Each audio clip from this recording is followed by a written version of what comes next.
Here are 5 of the key reasons I would never buy my own home here in Singapore.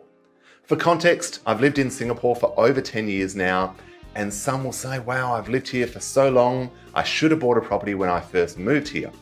But the reality is when I look at the value of a lot of the properties that I've rented over the years, they've actually gone down or sideways over that decade. So let's dive into some of the key reasons that I won't be buying my own home here in Singapore based on the data that we currently know. Number 1 is the stamp duty. Now, yes, of course, 60% stamp duty is ridiculous. Anyone on an employment pass or dependent pass, that is an insurmountable amount of money. That is just utter craziness. But a lot of people think that when they become PR, they should automatically go and buy their own home. But 5% stamp duty is still a lot of money. On $1 million home, which for most expats, they will be renting something that would cost more than that $1 million. But even on $1 million, that's $50,000 just in additional stamp duty. Then we have the regular duty, the transaction costs, the mortgage registration, all of these other fees that are effectively money down the drain to get us into the market. So don't ignore the stamp duty, don't ignore those costs. That's number 1. Number 2 is most properties in Singapore are a 99-year leasehold. What that means is that as we get closer and closer to the end of that 99 years, the value of the property is going to become less, or we have a factor that is reducing or depreciating the value of the property. So that's effectively what the capital growth of the property has to overcome as an additional factor. As we get closer and closer to the end of the 99 years, it gets a lot more difficult to refinance, and of course, it gets incredibly difficult to be able to sell that property. So we do need to bear this in mind if we are investing in property here in Singapore. That's number 2.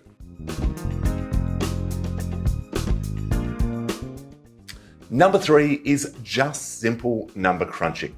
Whenever we look at renting versus buying, whether in Singapore or anywhere else, we want to understand how long does it take us to actually break even and start getting ahead if we buy instead of continuing to pay rent.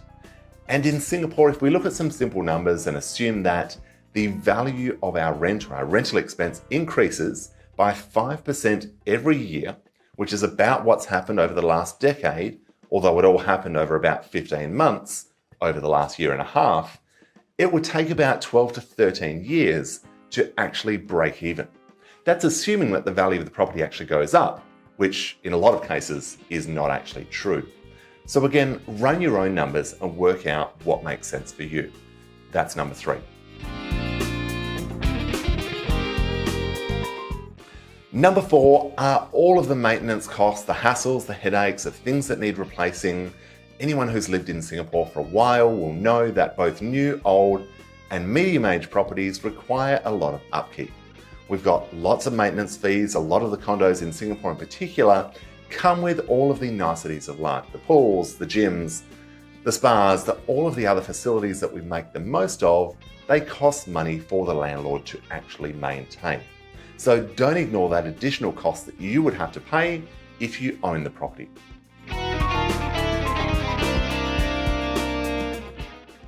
And number 5 is really the fact that I don't plan to retire in Singapore. Don't get me wrong, I love the work, the lifestyle, and everything else about living and working in Singapore, but I will, in all likelihood, retire back in Australia.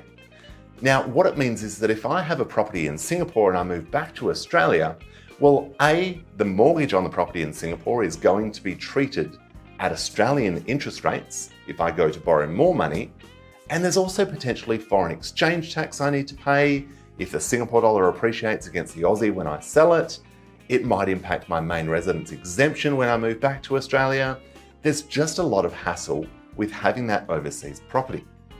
And for a lot of expats, they are really hoping, praying, wishing for that en bloc sale. And for those who've seen that come to fruition, hats off to you, that's a wonderful outcome. But in my mind, hoping and praying for an outcome like that is not an investment strategy. That is more of a gamble. So there are just my reasons. There is no one size fits all when it comes to whether you should buy or whether you should rent. Run your own numbers, do your own homework. And of course, by all means, reach out, seek professional advice, and work out exactly what's right for you. Any questions at all, drop me a note in the comments. Don't forget to subscribe. Appreciate you tuning in. Thank you.